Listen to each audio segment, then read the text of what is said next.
vous écrivez donc sur l'Indochine, sur l'Algérie, sur l'Europe. Oui. Qu'est-ce qui vous a amené à... Qu'est-ce qui vous a déterminé à entrer à Saint-Cyr? À entrer à Saint-Cyr, c'est-à-dire apprendre la carrière des armes. Oui. Oui, oui, c'est... Là, il faut remonter dans mes jeunes années, mes toutes jeunes années. J'ai toujours été fasciné par l'armée, dès le départ, dès mon plus jeune âge, et je dois dire par la marque de mon père, qui était, lui, de la génération 14-18, enfin, des très jeunes de 14-18, qui a vécu tout 14-18 sur la Somme pendant 4 ans, enterré avec la population civile, comme elle a été enterrée pendant 4 ans, et qui m'a toujours raconté l'héroïsme qu'il a vu des deux côtés. Il a vu du côté allemand, il était gosse, et le front se promenait, se baladait. Il a vu les Anglais tomber, il a vu les Allemands tomber, il a vu les Français tomber, et il m'a toujours raconté cela. Et il m'a toujours dit l'horreur que ça représentait sur le plan humain, et aussi l'horreur qui envahissait ces populations envahies 14-18, quand il sentait que la pression était telle que les armées allemandes allaient tomber sur Paris, allaient prendre Paris, par 2 fois essentiellement, au début et à la fin de la guerre. Donc j'ai été élevé là-dedans, comme toute ma génération. Tous les hommes de 60 ans aujourd'hui ont été élevés dans l'ambiance 14-18, complètement, par leurs parents. Il n'y a pas une famille en France qui n'ait pas été touchée par 14-18. Dans le village voisin, vous allez voir des colonnes, petit village, vous allez voir la colonne du monument aux morts de 14-18, dans une seule famille, vous en avez 6 qui sont tombés en 14-18. C'est extraordinaire. Donc, voilà l'origine, tout à fait. Et puis aussi des images. Le premier Saint-Cyrien que j'ai rencontré. C'était dans la gare de Lille, c'était, mon Dieu, j'étais petit. Et j'ai vu c'est très émouvant parce que j'ai vu ce garçon, j'avais 6 ans peut-être, oui, qui était en permission. Hein? Alors il était en tenue de cirard, avec son shako, etc. Et ça m'a terriblement frappé. Ça, je me suis dit, ça, c'est beau, comme ça, c'est tout, bien. Et puis alors après, c'est venu la suite. La suite, c'était moins drôle, c'était 1936, que j'ai vécu à Lille, j'ai vu Salin Gros, j'avais 10 ans, je me souviens très bien. 8 jours avant qu'il ne se suicide, après l'article de Gringoire, j'ai vu des colonnes, des milliers de drapeaux rouges déferler sur l'île, de Fives, d'Helem, de toutes les localités autour de l'île, des faubourgs de l'île. J'ai vu des bagarres énormes entre les communistes et les socialistes rassemblés dans le Front populaire et les croix de feu, justement anciennes de 14-18, à l'occasion de l'inauguration du monument Foch à Lille, où il y a eu 400 blessés.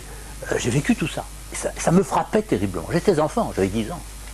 Mais ça me frappait considérablement. Et 36 préparait 40. Et j'ai vu 40.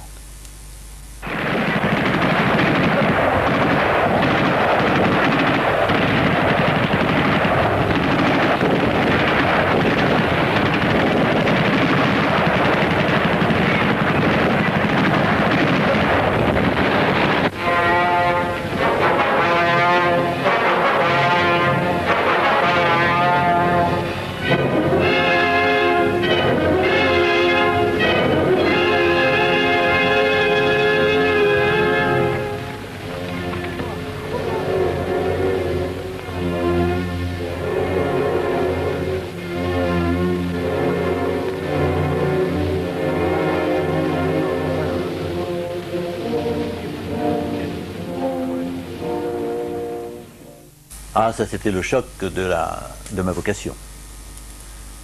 Mon père m'a dit, tu pars, et lui il était resté sur la Somme, encore, pour une 2e fois, et il m'a dit, tu pars, et je suis parti avec ma mère, et il m'a dit, tu fonces sur l'Espagne, tu ne restes pas en France, et tu fonces sur l'Espagne et l'Afrique du Nord.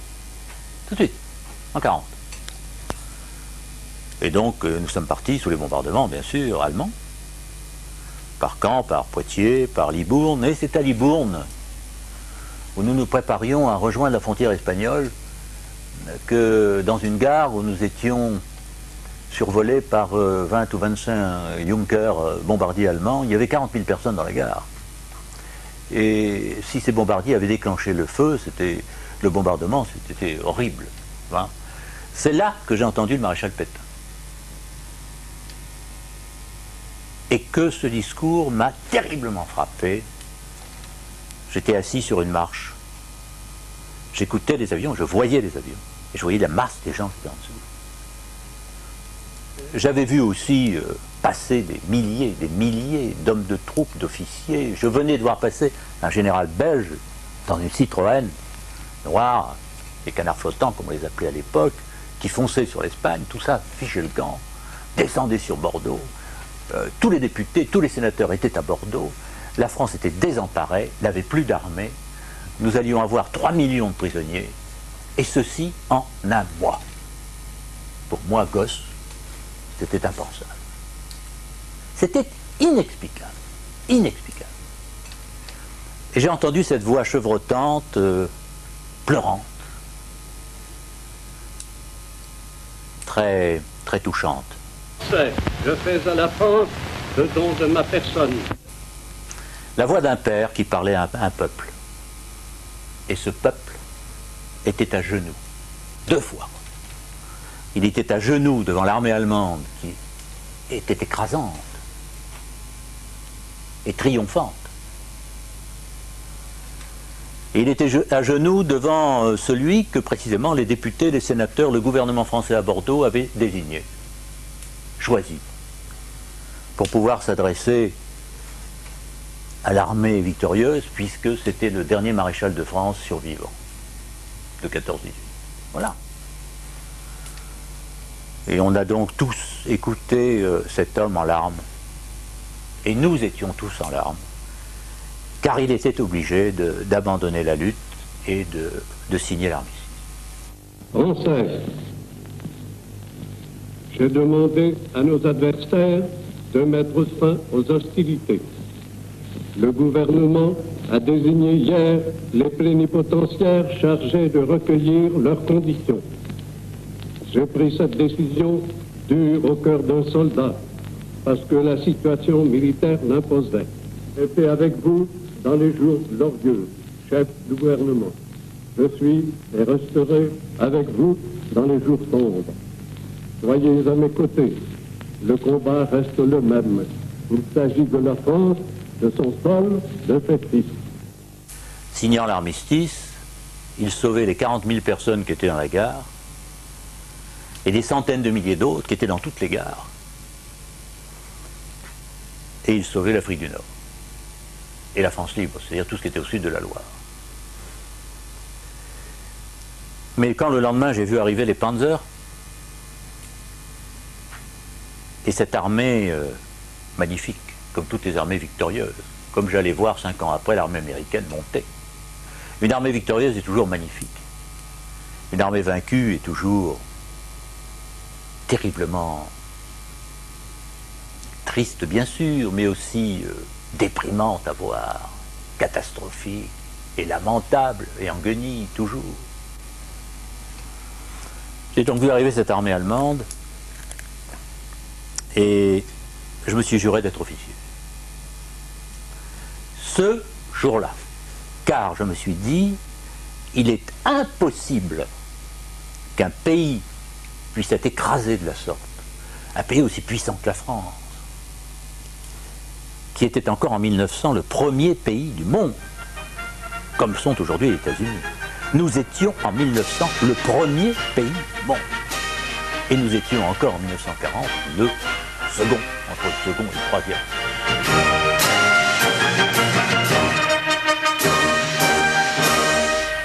Alors, je me suis dit, il est impossible qu'un grand pays comme la France soit anéanti en un mois par cette armée que nous pourrions avoir.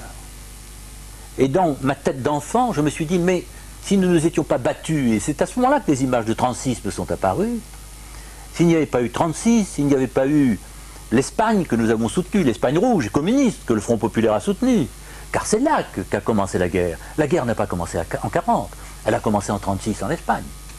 S'il n'y avait pas eu tous ces événements, s'il n'y avait pas eu aussi, certainement, mais je ne savais pas bien, mais dans ma tête je me disais, il n'est pas possible que nos dirigeants, c'était global pour moi, les dirigeants de la France, n'aient pas organisé une armée. Nous avions des millions d'hommes, nous avions un matériel formidable. Comment se fait-il que cet écroulement se déroule si vite? Ça ne peut venir que parce que nous n'étions pas armés, défendus. Je serai officier. Vous voyez, tout de suite je sautais au stade suivant, je serai officier, pour ne plus revoir ça.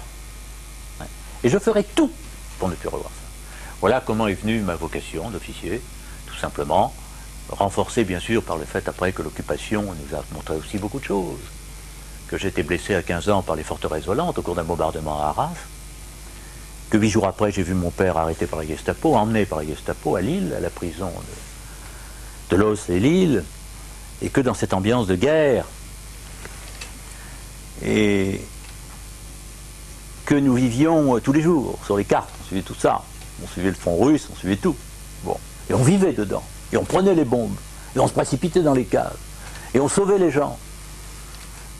J'ai aussi revu là ce qu'était la guerre, vraiment. En particulier en 1944, quand nous allions déterrer les cadavres des civils français dont on ne parle plus aujourd'hui. Car enfin, il y a eu des milliers de morts dans toutes les villes de France, dont on ne dit plus un mot. Pas plus d'ailleurs qu'on évoque les morts de 1940. Or, nous avons eu en un mois, en 1940, 110 000 morts, ce qui dépassait le nombre de morts moyens qu'il y avait en 14-18 pendant la guerre. Il y a donc des garçons qui se sont battus, très peu. Mais combien ceux-là se sont-ils battus magnifiquement? Et les cas d'héroïsme sont multiples. Vous savez, depuis le petit gars qui résistait avec son fusil mitrailleur et 4 types, qui ne se repliait pas, jusqu'à ce peloton de hussards un peu avant la Loire, qui a fait le carré, et ils sont tous morts derrière leur lieutenant. Ça existait en 40. Qu'en dit-on aujourd'hui? Quel film nous montre-t-on aujourd'hui sur les combats de 1940? Des films où on tourne l'armée française en ridicule, où on voit les deuxièmes classes qui se sauvent partout, où on voit un état d'esprit lamentable, où on voit critiquer tout le monde. Mais c'était pas ça du tout. Il y a eu des types admirables dont on ne parle jamais. L'histoire de France récente commence pour le pouvoir depuis 45 ans ou 50 ans. L'histoire commence en 1945. Et tout ce qui s'est passé avant est complètement occulté. En particulier, les combats de 40 que je viens d'évoquer, mais aussi les morts que j'ai également évoqués et que j'ai vus et que j'ai déterrés. Vendredi 22 avril, 2 heures du matin, le nord de Paris et sa banlieue brûlent. La dernière vague des escadrilles anglo-américaines, après un raid de près de 2 heures, vient de s'éloigner. Mais l'inhumaine tuerie se poursuivra jusqu'à l'aube. Jusqu'au lendemain, jusqu'au surlendemain même, les bombes à retardement vont rendre atrocement périlleux les travaux de déblaiement. Déjà 2 jours auparavant, la banlieue ouvrière du nord et du sud-est de la capitale avait reçu la visite de ceux qui sèment chez nous les ruines et la mort. Au pied du Sacré-Cœur.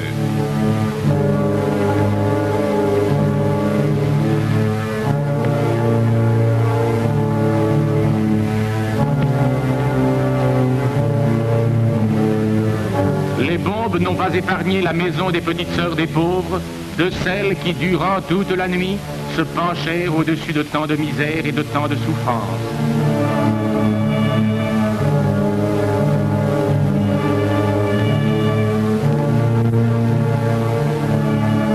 Certes, en raison de ce bombardement, des trains n'ont pu partir, d'autres sont arrivés à destination avec un long retard. Mais ce résultat, en 7 jours, 1800 Français l'ont payé de leur vie. Nous étions dans les équipes nationales organisées par le gouvernement français et en zone occupée. Et moi j'étais en zone interdite en plus, dans le Pas-de-Calais, où il y avait une densité telle de troupes allemandes qu'il n'y a jamais eu de maquis, je n'ai même pas pensé ça. Bon. Il y avait des services de renseignement auxquels appartenait mon père, mais pas de maquis, pas de combat, c'est pas possible. J'ai vu là déterrer des gens des nuits entières, au milieu d'ailleurs des bombes à retardement, car ils lâchaient des bombes qui explosaient immédiatement, et d'autres qui explosaient 1 heure, 2 heures, 3 heures, 5 heures après, et nous travaillions là, dessus. Et j'ai déterré des familles de camarades. J'en avais un en particulier, je me souviens un jour à Arras, qui était avec moi dans les dans les cavernes d'Arras, sous la ville, que fort heureusement au Moyen-Âge on avait construite et qui a sauvé des milliers de gens. Les gens vivaient dedans. Et lui, il était de service Croix-Rouge pour la nuit. Quand il est remonté, il n'avait plus de maison, mais il n'avait plus de père, il n'avait plus de mère, il n'avait plus de frère, il n'avait plus de sœur. Et nous avons déterré cette famille des briques. Nous l'avons sorti de sa maison avec lui. C'était ça, 44. Et je me suis fait moucher, moi, une deuxième vague. J'ai été blessé par un deuxième passage d'avion de forteresse volante en 44. Donc, c'est tout ça nous avons vécu notre jeunesse, malheureusement, dans le souvenir des atrocités de 14-18, de la boucherie de 14-18, et dans tout ce qu'il fallait subir d'une occupation, d'un écrasement d'un peuple, sous toutes ses formes, aussi bien par l'armée qui était arrivée, ennemie qui était arrivée, que par ensuite le bombardement, la préparation des débarquements. Mais la population civile, elle prend tout. Tout. Et on sait en particulier, il faut le dire aussi, parce que c'est vrai, ce qu'a pris la population allemande, qui était écrasée complètement, par millions. Donc, malheureusement, ma génération a été élevée là-dedans. Donc il était, j'allais dire, presque automatique, pour un garçon qui voulait déjà au départ, qui était un peu touché qui avait la corde vibrante et l'attachement aux choses militaires, il était inévitable de rentrer dans les rangs de l'armée, où je suis rentré d'ailleurs tout à fait, parce que j'étais très jeune, j'avais à ce moment-là 17 ans, dans une unité de résistance dans l'Est, auquel je ne fais jamais référence d'ailleurs, et j'ai terminé mes études de lycée en passant le concours de Saint-Cyr à Lille, et je suis entré à Saint-Cyr à 18 ans.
Saint-Cyr était, comme bien des choses en France, détruit.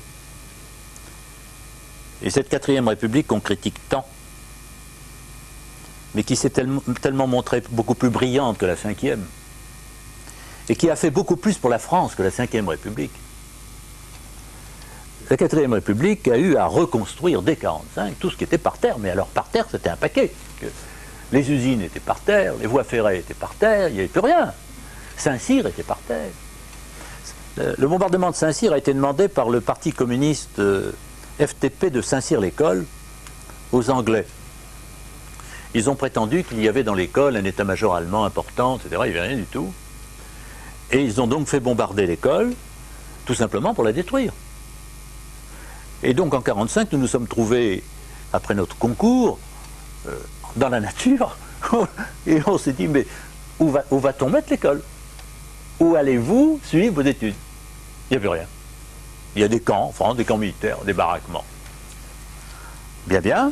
Alors on s'est trouvé dans un camp, au Ruchard, près de Tours d'abord, un hiver affreux, très froid et affreux. Notre tenue de Saint-Cyrien, c'était une tenue de kaki. Donc un pantalon, un blouson, 2 slips, 2 chemises, 2 paires de chaussettes, une paire de chaussures, 2 couvertures, un calot, un ceinturon, terminé. Rien d'autre. Et nous étions la promotion de Saint-Cyr. Oh, alors, on est parti là-dedans, dans la neige, dans la boue, etc. Nous en gardons tous d'ailleurs d'un souvenir extraordinaire. Et nous avons été pris en main par nos anciens qui, eux, avaient pu, grâce au maréchal Pétain, poursuivre leurs études pendant 2 ans à Aix-en-Provence, où on avait installé Saint-Cyr en zone libre. La plupart, beaucoup, sont tombés au moment des combats de libération d'ailleurs, beaucoup.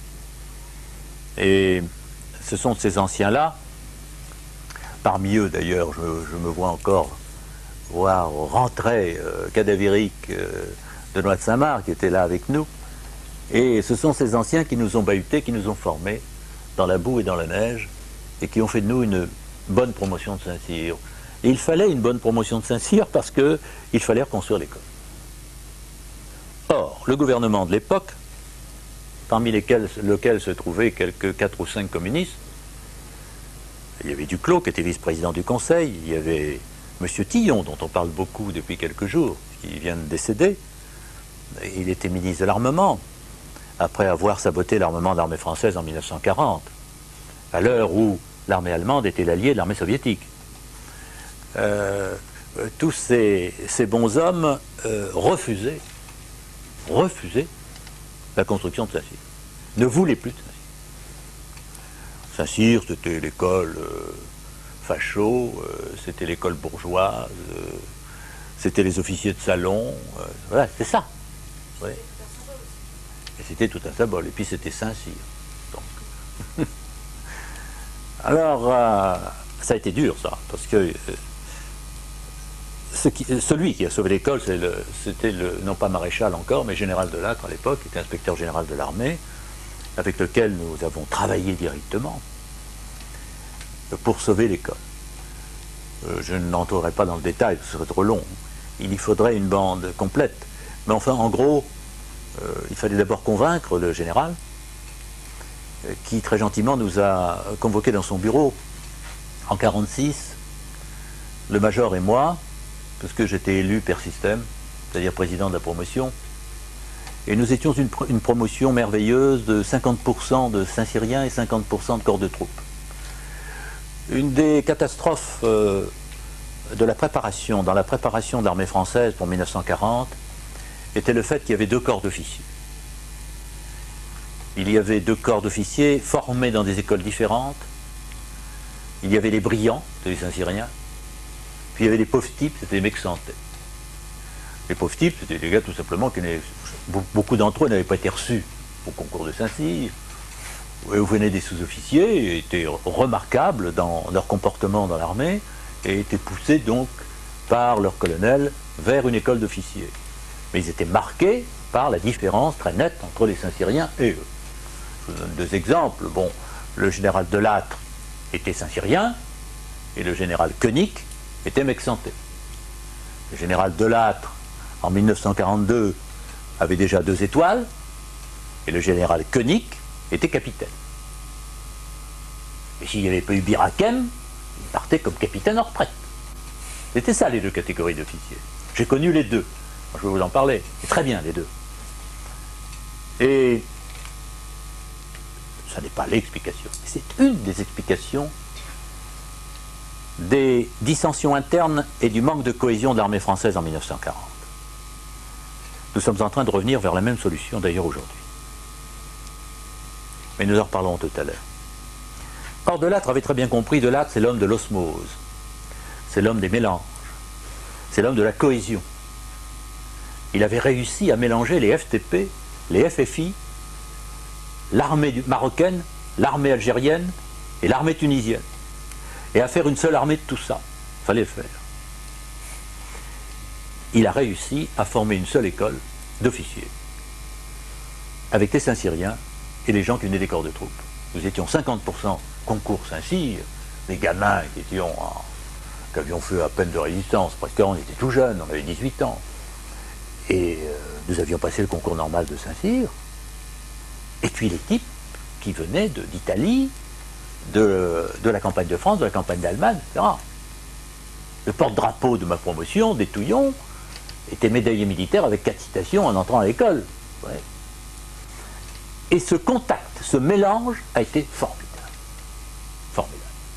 Parce que nous apportions un peu d'idéal, de flamme, d'illusion et de pureté, en fait. Et eux amenaient beaucoup d'expérience, beaucoup de gentillesse à notre égard, beaucoup.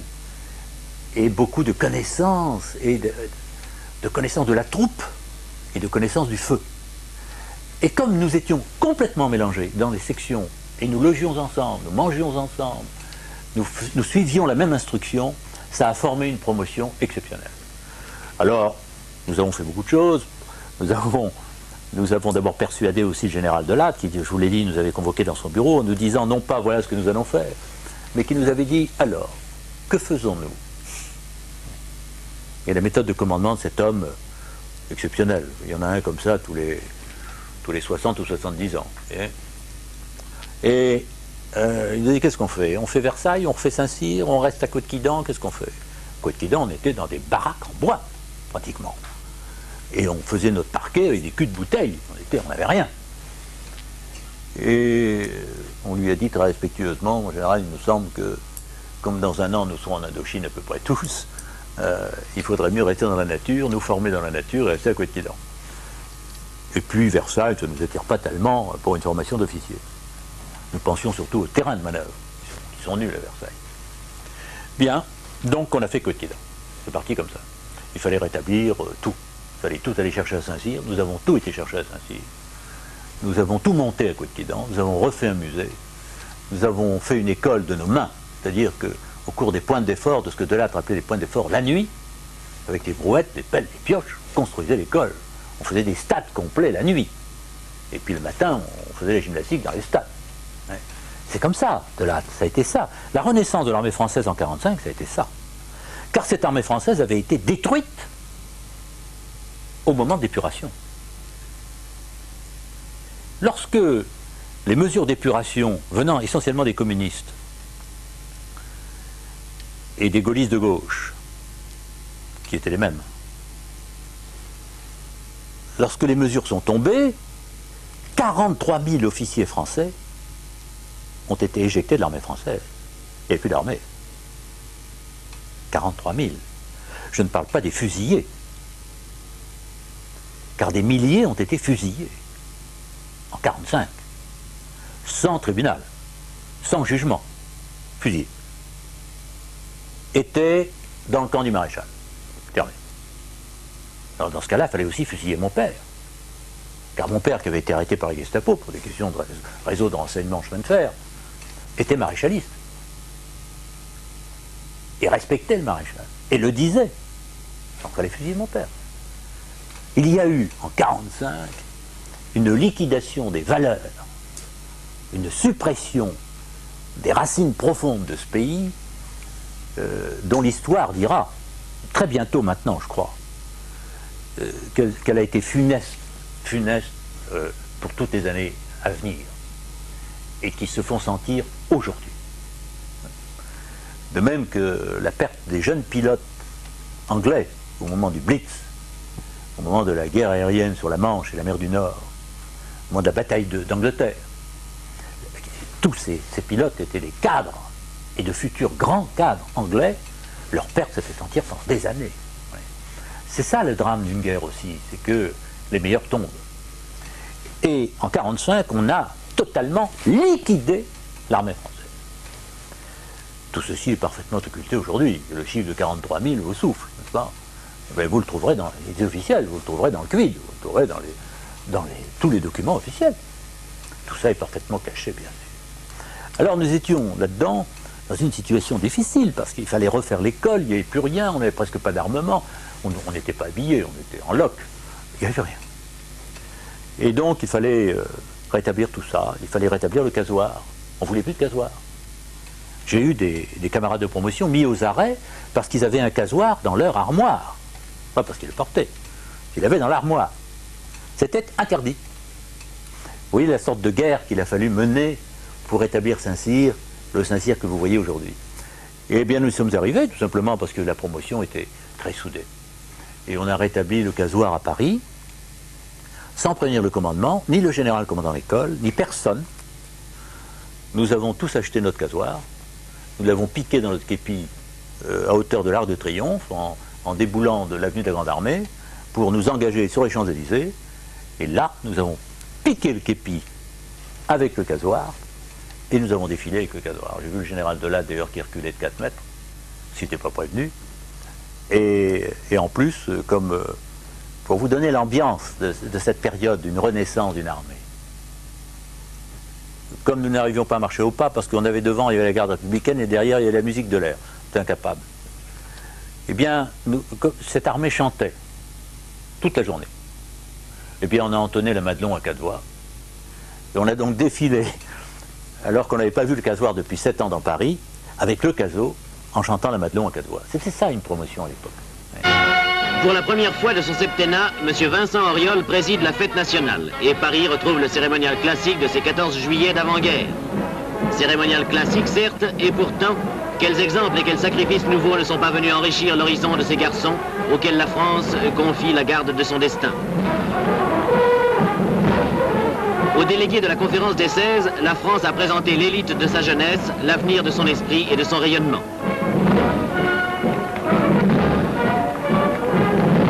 Et pour la première fois depuis 1939, le casoar traditionnel a fait sa réapparition. Le casoar, ça représente les plumes rouges et blanches du sang et de la gloire. C'est ça. Il y a d'ailleurs un très joli poème qui s'appelle La gloire et qui évoque justement le casoar. Hein.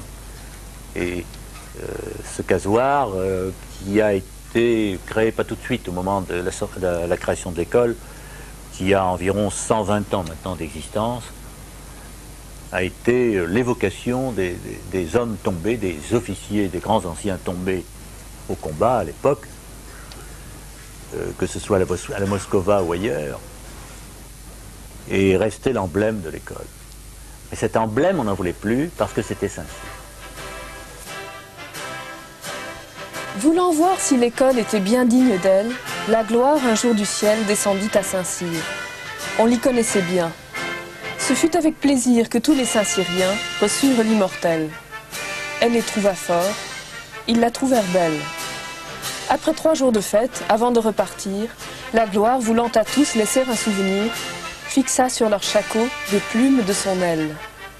Ils portèrent longtemps ce plumet radieux. Mais un soir de combat, près de fermer les yeux, un Saint-Cyrien mourant le mit sur sa blessure, afin de lui donner le baptême du sang. Et depuis nous portons, admirable parure, sur notre shako bleu, le plumet rouge et blanc.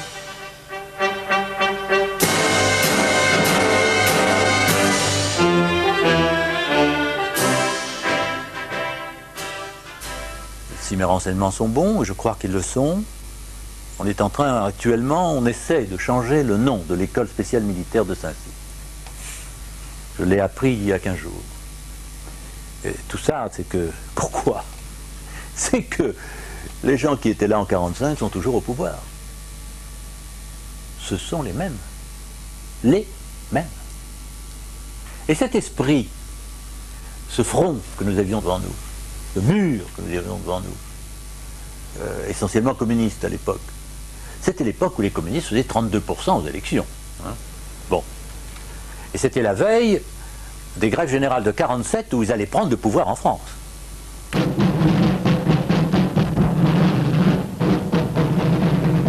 Il vous suffira de dire « J'étais à la bataille d'Austerlitz » pour que l'on vous réponde « Voilà un brave ». Ces paroles de Napoléon expliquent pourquoi la reconstitution de la prestigieuse bataille des 3 empereurs fait obligatoirement partie de la fête de Saint-Cyr.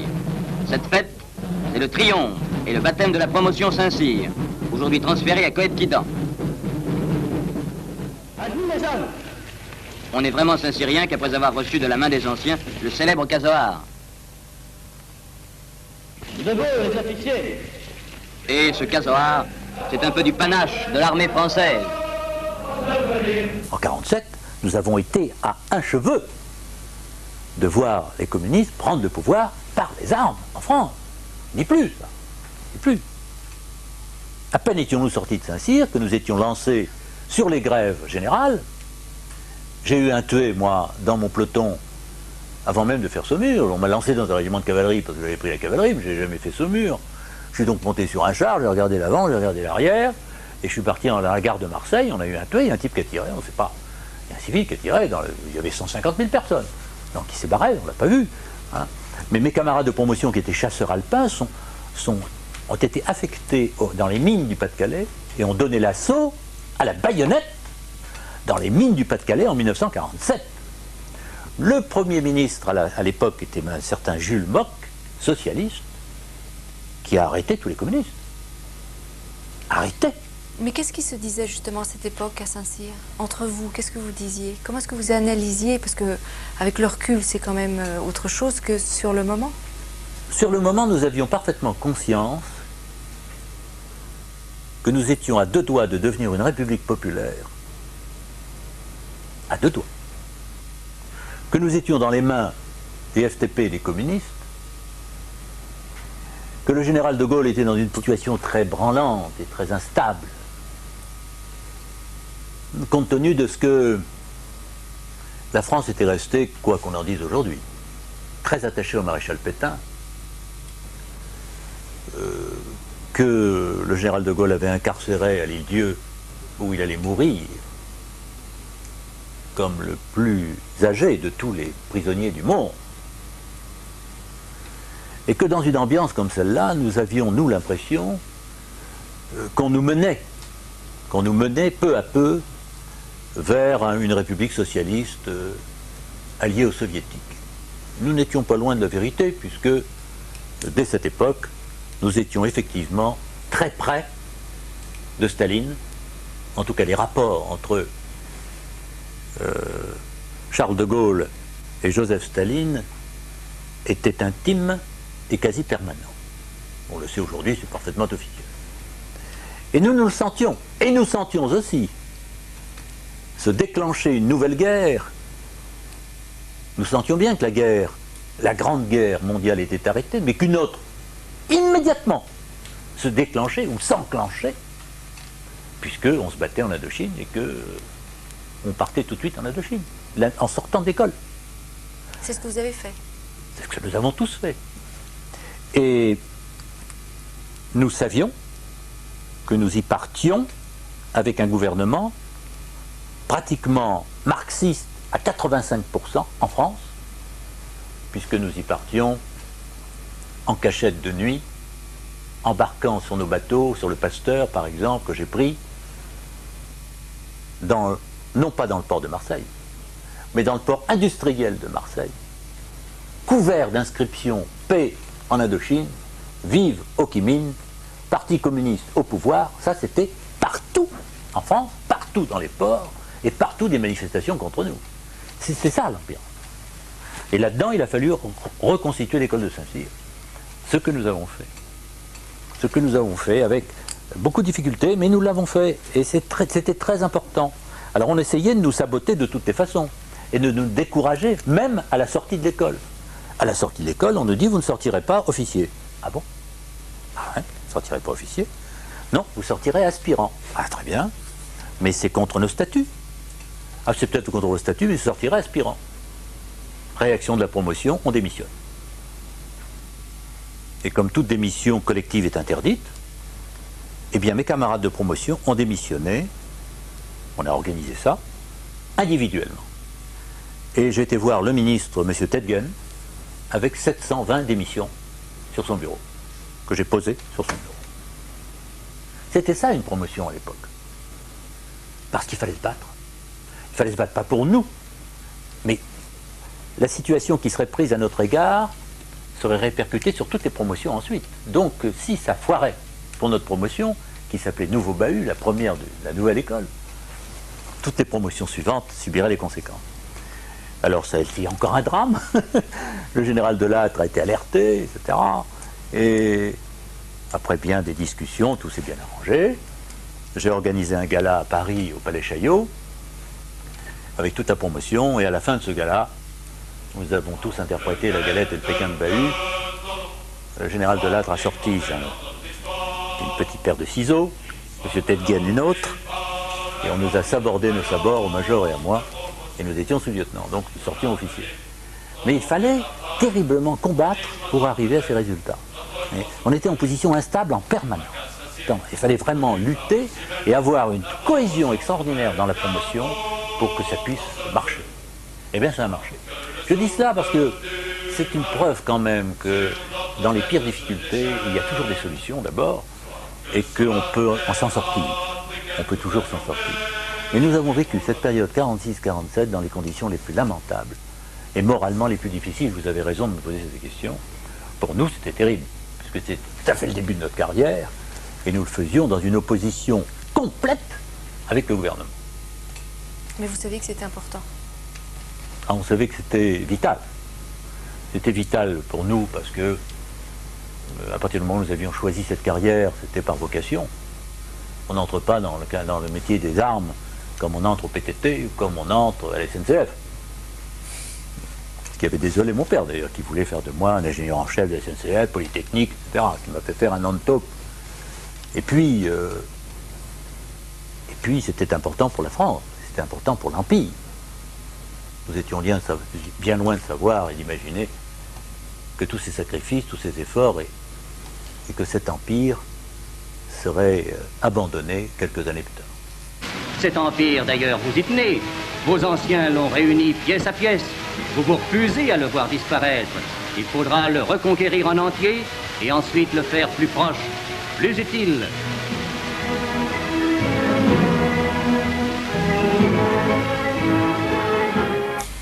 Donc justement, vous partez en Indochine. Oui. Quelles ont été vos premières impressions là-bas? Merveilleuse. Merveilleuse. Si vous posez cette question à tous mes camarades, à tout le monde, depuis la troupe jusqu'aux sous-officiers, aux officiers, la première impression a été merveilleuse pour tous. Parce que c'est un pays prenant, c'est un pays magnifique, par ses couleurs, son aspect, ses odeurs, sa population. Très fine, très intelligente, très proche de nous. Très très proche de nous. Très marquée par la France. L'Indochine, le Vietnam en tout cas, était le seul pays d'Asie où l'on emploie les caractères latins en écrivant. Enfin, le seul. Et puis cette affaire d'Indochine n'était pas une affaire du 19e siècle. Les contacts entre la France et l'Indochine, c'est du 1614. Vous comprenez, ça ne se fait pas comme ça. Tout ce que l'on raconte dans les cours d'histoire d'aujourd'hui, qui ne sont que la violation d'histoire à chaque page, est faux, entièrement faux. Les premiers contacts avec les pères jésuites en particulier ont été extraordinaires. Les conversions, les premières conversions difficiles, mais rapidement, il y a eu tout de suite quelques centaines de milliers de catholiques au Vietnam et des milliers de martyrs. Le Vietnam est dans le monde le deuxième pays au point de vue martyrologue. Et c'est tout ça qu'on ressentait sans bien le savoir en arrivant, qu'on ressentait. On ressentait surtout un travail exceptionnel fait par les Français, parce qu'il y avait beaucoup de choses merveilleuses sur le plan portuaire, mais aussi sur le plan de la construction des villes, sur le plan d'installation des hôpitaux, sur le plan d'installation des écoles, des lycées, etc. Tout ce qu'ont fait nos grands anciens était absolument exceptionnel. Et c'est là qu'il faut apprendre quand même aux enfants la différence qui existe entre deux mots que l'on a honteusement mélangés, qui s'appellent la colonisation et le colonialisme, qui n'a rien à voir.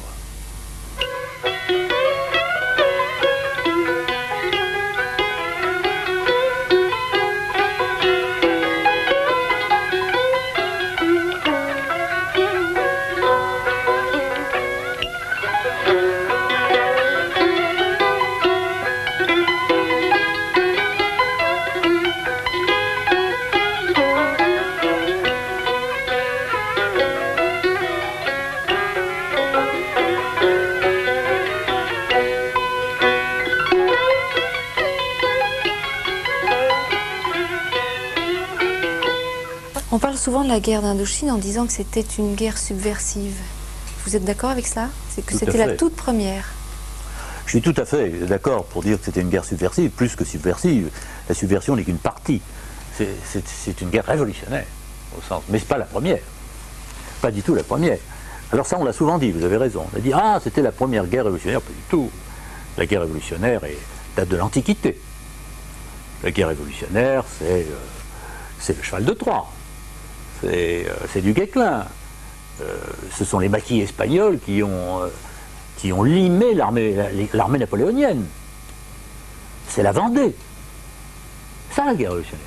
La guerre révolutionnaire, la guerre populaire, avec les gens qui ne sont pas des gens d'armes, qui sont des gens en armes, s'armant pour lutter et pour défendre leur peuple, pour défendre leur région, pour défendre leur ville, c'est de tout temps.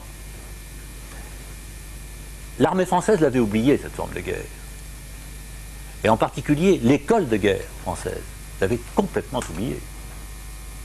La caractéristique de l'école de guerre en France, c'est de préparer toujours 2 guerres en retard. Et elle était très attachée aux tranchées de 14-18, vous voyez l'école de guerre, très attachée, en 40. Et puis au moment de faire l'Indochine, elle était très attachée aux divisions blindées, aux tirs d'artillerie, aux interventions massives d'aviation de 44. Mais c'est plus ça du tout. Ce qui fait que nous sommes arrivés en Indochine, ignorant tout de la guerre révolutionnaire, que vous n'avez pas apprise. Mao Tse-tung a eu, car effectivement, il a déclenché la guerre révolutionnaire type en Chine contre Chiang Kai-shek, contre l'armée nationale chinoise et contre les Japonais. C'est vrai. Parce qu'il a compilé, lorsqu'il était bibliothécaire à Canton pendant 6 ans, une foule de bouquins. Il a eu une mémoire folle et un esprit de synthèse assez extraordinaire. Et il a compilé tout ça. Vous trouvez dans son petit livre rouge, d'ailleurs qu'il n'a pas écrit, c'est Lin Chao qui l'a écrit, enfin, on dit que c'est lui, mais ils ont ensemble travaillé ça en révolutionnaire, et sous la surveillance d'ailleurs des soviétiques qui faisaient leur instruction et qui les encadraient. Ils ont mis au point une technique où vous trouvez Foch, Guderian, Du Guesclin, La Vendée. Ils ont pris des textes et ils ont adapté ces formes de guerre populaires à la Chine avec la doctrine marxiste-léniniste. Alors ça c'était nouveau, ça oui, la formule marxiste-léniniste, ça c'était nouveau, rien ne nous en était enseigné, absolument rien, sans doute parce que nous avions des marxistes-léninistes à la tête du gouvernement, et alors l'armée, ça, on ne savait rien du tout, et on nous envoyait vers Ho Chi Minh et vers Mao Tse-tung sans formation. Alors vous me dites, comment faites-vous? Mais c'est très facile, on regarde. Et nos instructeurs, c'était les Viettes. Ça n'a jamais été que le Viet Minh. Alors c'est très simple, vous savez, quand vous avez le premier accrochage, vous êtes là depuis 1 mois, 2 mois, et puis paf, vous avez un accrochage, vous avez une embuscade, vous voyez des types qui dégringolent, vous en voyez aussi à côté de vous malheureusement, et puis vous foncez sur les gars qui tombent, et vous allez voir. Et qu'est-ce que vous trouvez sur le 2e classe Viet? Vous ouvrez son sac, vous trouvez la vie de Karl Marx, la vie de Staline et la vie de Mao Tse-tung. Ça, dans tous les sacs. Dans un papier gris, très mal fabriqué, gros papier fait en Chine. Mais tous l'avaient. Ensuite, vous avez un carnet d'autocritique. Chaque jour, c'est extraordinaire. Vous avez l'autocritique du gars de la veille du jour où vous l'avez tué.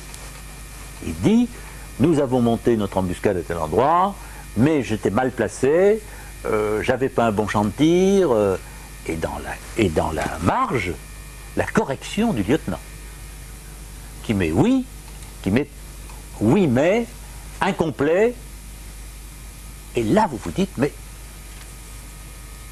à quelle école ai-je été? Est-ce que j'ai été dans une école militaire? Est-ce que j'ai été dans une école politique? Est-ce que j'ai été dans une école militaro-politique? Eux ont été dans une école militaro-politique. Et c'est là que d'un seul coup, vous prenez conscience du fait qu'on vous a formé en tant que militaire. Bien. Même trop bien. Puisque vous savez par cœur Austerlitz, Hello, Wagram, tout ça, tout. Vous avez tout par cœur. 14-18, j'en parle pas, vous avez tout par cœur. Bon.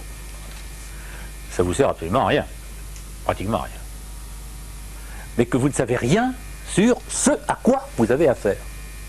C'est-à-dire, vous ne savez rien sur les marxismes-léninismes, sur Lénine, sur la révolution qui commence à couvrir le monde entier. Je suis arrivé en 1949 au Tonkin, au Laos, plus exactement au Nord-Laos.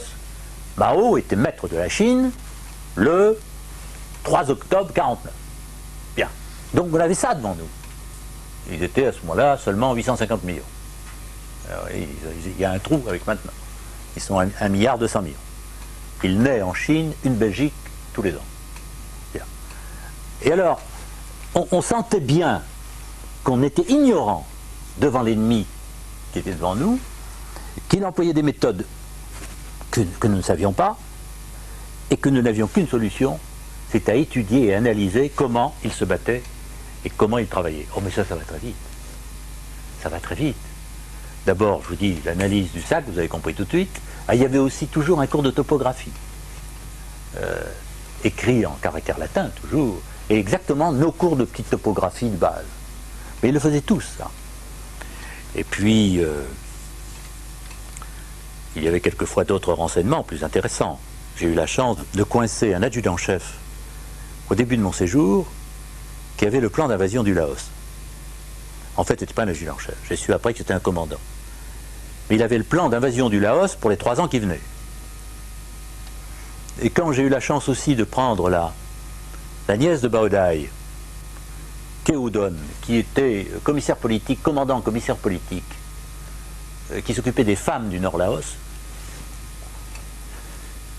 et que j'ai eu la chance de pouvoir l'interroger pendant 4 jours et 4 nuits, elle m'a annoncé Dien Bien Phu. Et c'était en 1951. Alors vous voyez que il y avait chez eux une impulsion politique, un fanatisme politique révolutionnaire formidable.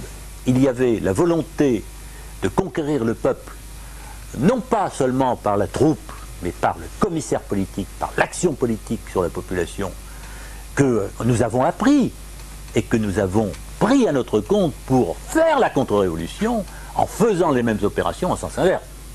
Alors là, il fallait reprendre leur thème, redémonter leur système, monter notre système à nous, reprendre leurs tracts et faire des tracts aussi simples, aussi grossiers, aussi lisibles et faciles à comprendre que le faisait, dans notre sens. Il fallait tuer les commissaires politiques en priorité, supprimer les commissaires politiques. Donc il fallait du renseignement. À partir du moment où il fallait du renseignement, il fallait rentrer dans la population, il fallait vivre à la population, il fallait la comprendre, il fallait vivre dans leur maison avec eux, et il fallait les aimer. Et à partir du moment où on commençait à comprendre la population et à l'aimer, car cette population, en particulier des pays thaïs, était très, très attirante, très, très sympa, et détestait les Viettes, détestait. Historiquement, vous aviez gagné. Presque gagné. Suppression du commissaire politique, prise en main de la population, s'occuper de la population, organiser des marchés, organiser des écoles. À partir de là, commencer à créer des partisans, monter des embuscades contre les Viettes, retourner la population contre les Viettes, vous aviez gagné. Car ce qu'on n'a jamais dit en France, d'abord c'est qui étaient les Viettes, ce que faisaient les Viettes, que nous allions trouver ensuite en Algérie, la même méthode, la liquidation des gens. Moi j'ai vu des catholiques cloués sur les arbres, cloués comme le Christ sur les arbres, et les vues, au milieu du bambou. Et ça c'était la méthode Viette, c'est-à-dire la terreur. La terreur. Et quand on avait compris ça, il fallait retourner la population contre eux, évidemment. C'est facile. Mais ça ne peut se faire qu'avec des commandos. C'est-à-dire qu'à partir du moment où on voulait faire la guerre classique, type école de guerre, avec des gros bataillons, avec des colonnes de GMC, avec des chars, avec de l'artillerie, terminé. Foutu.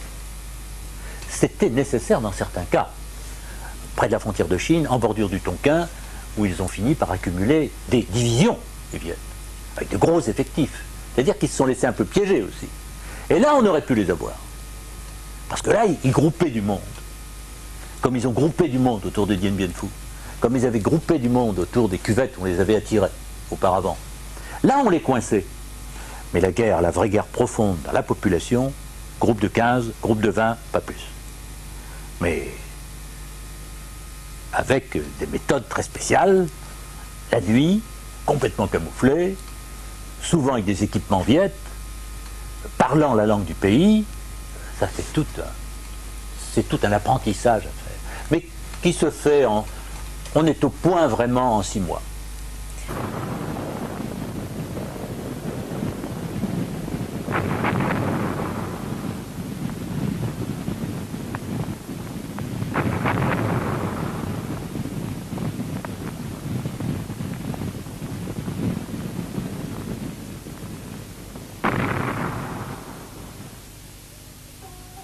Nous étions parfaitement formés sur le plan du raisonnement, hein, des choses simples, de où est l'ennemi, comment est l'ennemi, par où faut-il y aller. Ça, pour ça, on était très bien instruits.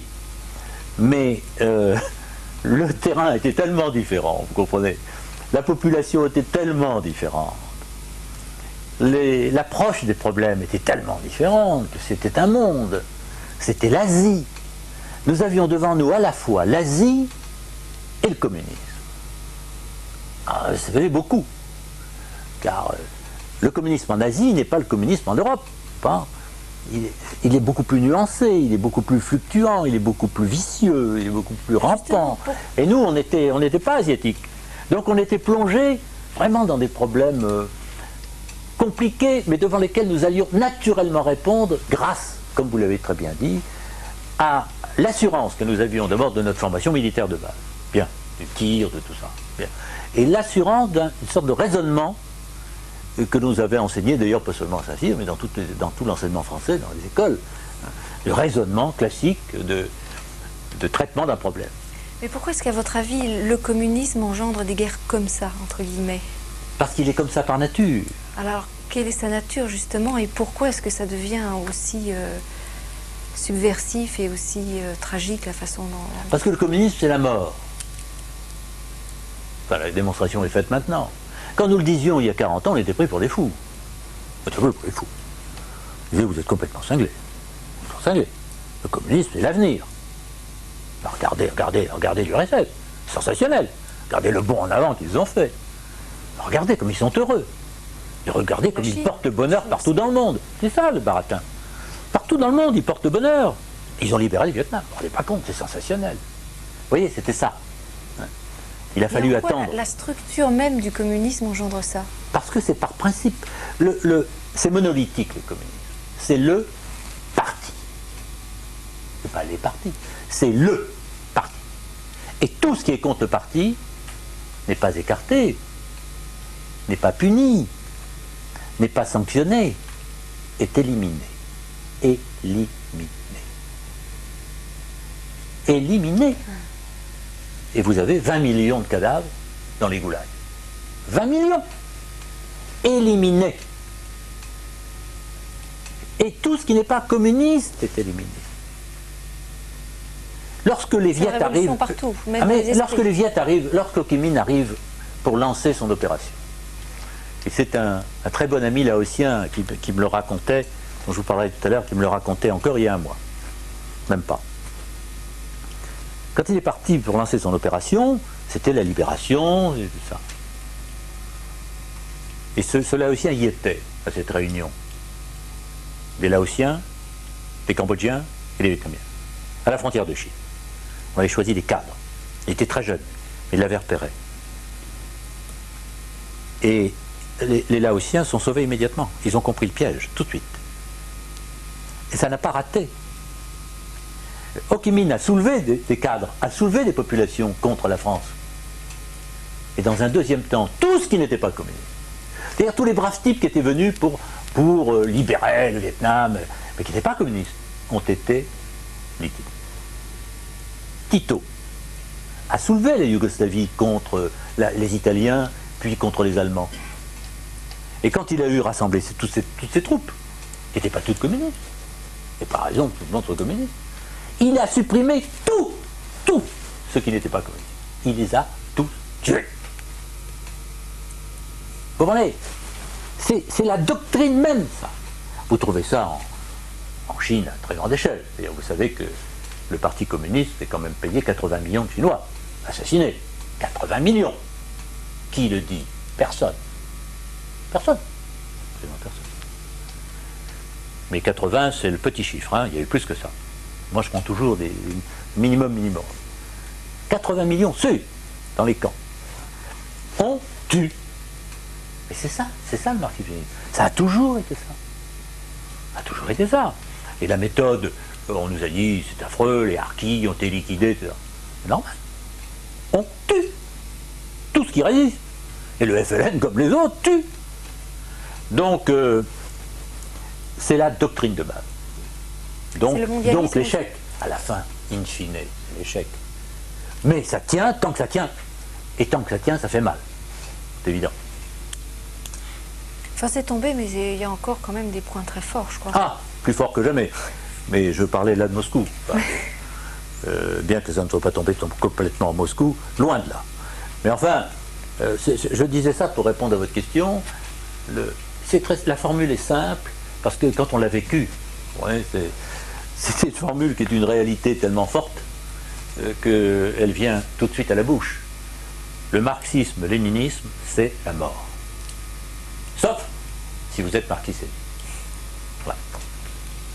Puis les théories mondialistes aussi sont dangereuses, non? Ah, ça c'est autre chose. On va y arriver dans un deuxième temps. Ah bon. Bien que, dès la création de l'ONU, et dès Yalta, mais surtout dès 1945, la décolonisation a été enclenchée. C'est-à-dire que nous partions sur des territoires dont déjà les mondialistes avaient prévu que nous devions les abandonner.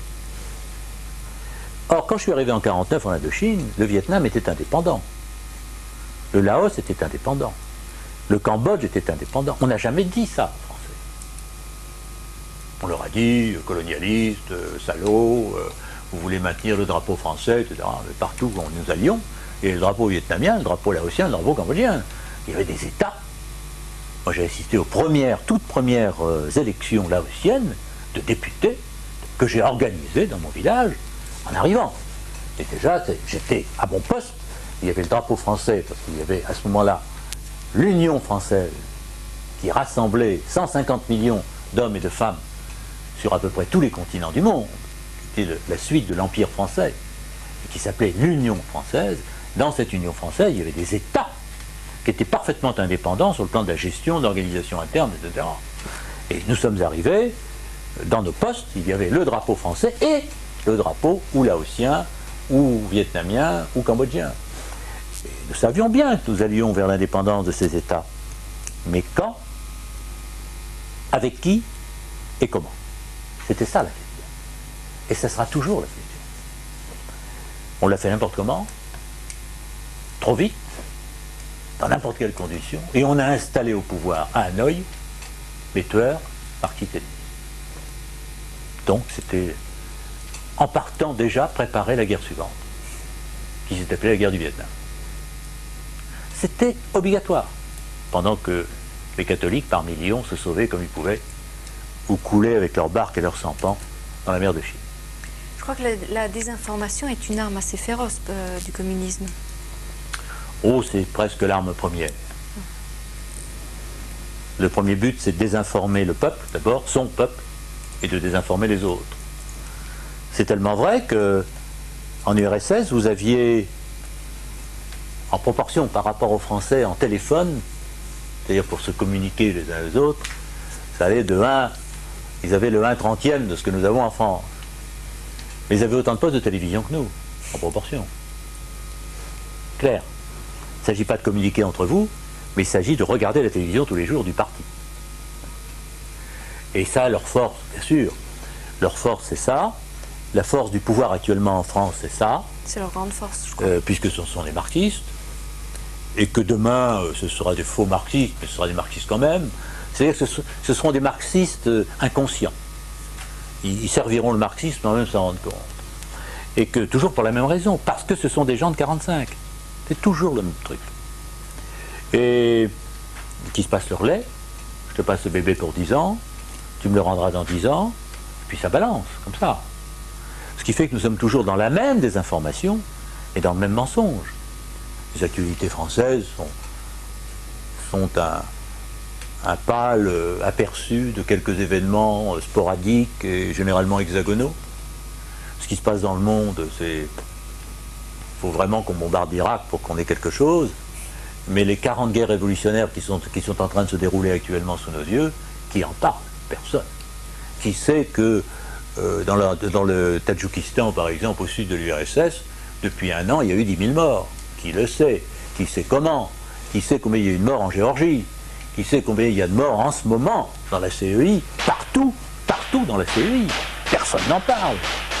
Qui sait ce que deviennent nos amis qui sont dans des maquis encore partout dans le monde pour lutter là où on a, nous, installé des puissances et des gouvernements marxistes-léninistes, que ce soit en Algérie, que ce soit au Liban, ou que ce soit en Birmanie, que ce soit en Vietnam, au Laos, au Cambodge, où nous avons des amis qui se battent depuis 40 ans et qui continuent la lutte depuis 40 ans. Qui en parlent? Qui les aide? Qui évoque leur lutte? Personne.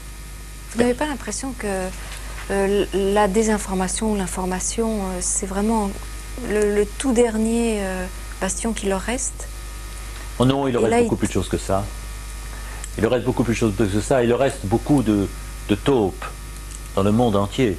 Oui, mais dans nos propres gouvernements. Ça, c'est pas de la désinformation, ça, c'est de la structuration interne des États. Vous comprenez? Oui, aussi, oui. La désinformation, c'est clair. C'est une fausse information pour retourner les esprits et les diriger ailleurs. Vous avez des types de désinformation multiples. Vous détournez les esprits avec des matchs de foot. Vous les détournez sur les Jeux Olympiques. Vous les détournez sur au moment où il y a de graves événements. Vous les détournez beaucoup avec des courses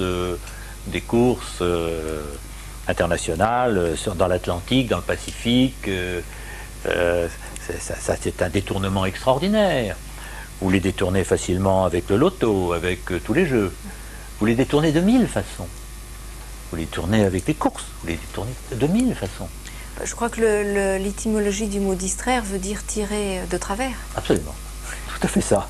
Tirer de travers.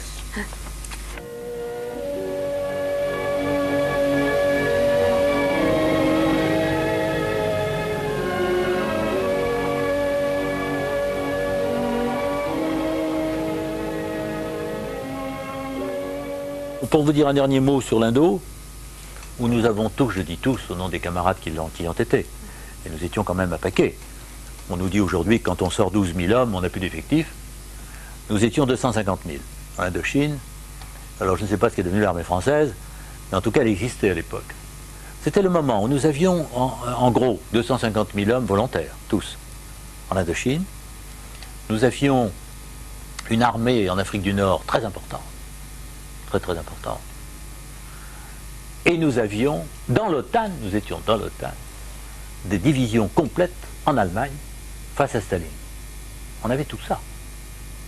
Et quand je suis rentré d'Indochine, j'étais affecté dans un régiment d'Allemagne de reconnaissance, de cavalerie légère, où nous assurions la reconnaissance pour le corps d'armée sud-américain, complètement intégré dans l'OTAN, tout de suite après l'Indo. Et donc c'était la différence près qu'on était sous le soleil en Indochine et dans la neige en Allemagne, au cours des manœuvres.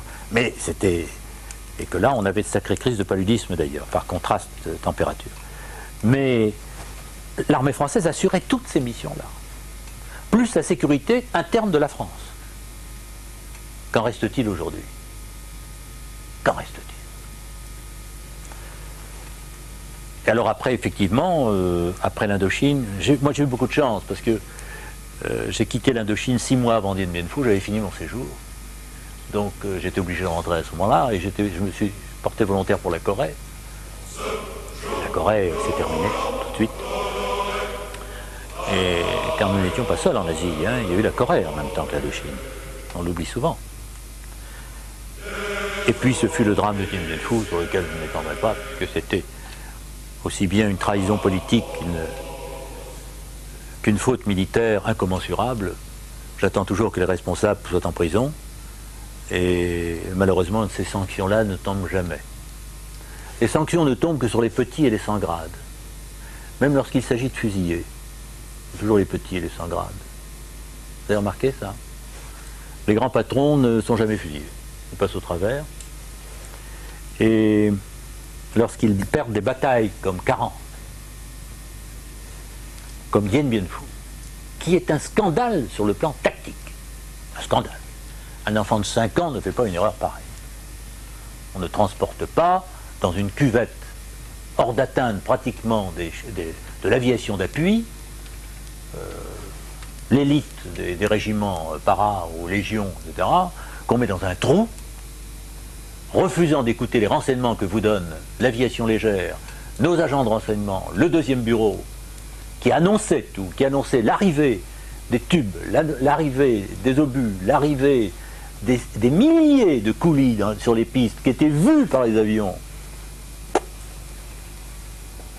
pas retenus par l'état-major d'Hanoï. Et on a laissé enferrer ces types complètement. Et on a refusé l'appui américain. Car ça, il faut le dire, au moment où les Américains ont mis à notre disposition leurs forces de frappe non atomiques, ils ont commencé par nous mettre leurs forces de frappe atomiques à disposition. Tactique. Pour tirer sur les Viettes qui encerclaient, qui était quand même quelque chose comme 40 000, 45 000. Et les anéantir par un bombardement massif. On a refusé. M. Mendès-France a refusé.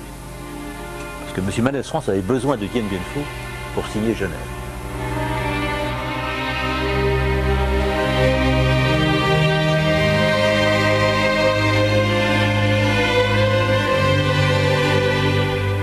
Et on provoque. On provoque. C'est comme sur ce refus massif, il pouvait se faire de plusieurs façons. J'en parle parce que c'est important et qu'on n'en parle jamais, bien sûr. On pouvait, par un bombardement massif de nuit, écraser le gros des Viettes et faire un couloir de sortie des 6000 hommes qui étaient prisonniers dans Dien Bien Phu. C'était ça qu'il fallait faire. Puisqu'on avait fait la bêtise de faire Dien Bien Phu, encore pouvait-on en sortir. Et on pouvait en sortir. On pouvait qu'avec de gros moyens, que nous n'avions pas, et qui nous ont été offerts et qu'on a refusé. Et si on faisait cette percée avec les 6000 types, les 6000 types s'en sortaient. Ils sortaient de la cuvette. On en aurait perdu 1000. Mais combien sont tombés dans les camps après prisonniers? Bien plus de 1000. Ouais. Alors c'était cette opération qu'il fallait faire. Dien Bien Phu, erreur politique, erreur tactique avant, erreur tactique pendant, erreur tactique après. Ça demande quelques années de prison aux responsables. Dans tous les cas. Vous voyez, le métier militaire est un métier grave. Pourquoi c'est une vocation? Parce qu'il touche à la mort. Il y a 3 vocations. Vous avez le toubib, le prêtre et l'officier. Le toubib, et les 3 touchent à la mort. Le toubib parce que physiquement, il essaie de vous arracher à la mort. Le prêtre parce qu'il vous y prépare. Il vous y accompagne. Et c'est votre compagnon au pire moment, au dernier moment. Et c'est là qu'il est prêtre vraiment. Et l'officier conduit à la mort. Sa mission, c'est de conduire à la mort. Et de conduire à la mort le plus astucieusement possible, le plus brillamment possible, c'est-à-dire en tuant le maximum de types en face sans avoir de perte. Ça, c'est la mission d'officier. Pas du tout de partir en disant en avant et puis faire tuer tout le monde. Pas du tout. C'est l'inverse. C'est d'éviter d'avoir les pertes. Ça n'a pas toujours été le cas, non? Ah, ça n'a pas toujours été le cas. Mais ça doit être le cas. C'est la mission d'officier. Un officier, qu'est-ce qu'il y a dans le mot officier? Il y a office. Office, c'est service. Un officier est au service de ses hommes. Ce ne sont pas les hommes qui sont au service de l'officier. L'officier est au service de ses hommes. Et ce n'est qu'à partir du moment où l'officier est au service de ses hommes que ces hommes sont à ses ordres. Alors là, oui, ils sont à ses ordres. C'est-à-dire qu'ils obéissent à cet homme qui est à leur service. Et ça, c'est très très important. C'est primordial dans la formation des officiers de dire ça. Et quand j'étais instructeur à Saumur avec mes VOR, c'est ce que je leur apprenais en priorité. Et c'est fondamental. Le chef est au service de sa troupe. Oui. Mais la troupe est aux ordres du chef. Et c'est certain que cet aspect des choses n'est peut-être pas assez bien expliqué souvent. Mais on le sent au combat, on le sent tout de suite. Au combat, c'est clair. C'est naturel, c'est automatique, voyez-vous. Et vous me disiez justement, enfin, comment se fait-il qu'il y ait eu ce problème, enfin, il y a eu ce problème parce que ces principes-là, qui sont les principes fondamentaux, ont été peu à peu oubliés et sont maintenant, je le crains, trop oubliés. Mais on peut les faire revenir très vite, ils peuvent renaître très vite. Donc, je crois précisément que c'est valable à tous les échelons. C'est-à-dire que le colonel de Castres, qui commandait Dien Bien Phu, était au service de tous ces officiers. Ils étaient des milliers, des centaines, je veux dire, des centaines. Et il avait devoir de les sortir de là. Et comme lui était lui-même prisonnier dans la NAS, c'était Conny qui était à Hanoï, et c'était, ça n'était plus Salan qui était parti à ce moment-là, c'était Conny, c'était Dulac et ses généraux qui étaient là, qui avaient devoir de sortir de Castres et ses hommes de ce trou. Devoir absolu, voyez-vous. Car dans une armée qui a connu Cameron, c'est 100 hommes qui résistent à des milliers de Mexicains, et il reste 2 blessés à la fin, si claquant, et tout le monde est mort. Et aujourd'hui, on fête Cameron dans la région. C'est le grand nom de la région. C'est la grande fête de la région. Inadmissible que 6000 hommes à Dien Bien Phu aient été faits prisonniers. Inadmissible. Responsable, le commandement. C'est clair. C'était voulu. Bien sûr, il fallait faire Genève.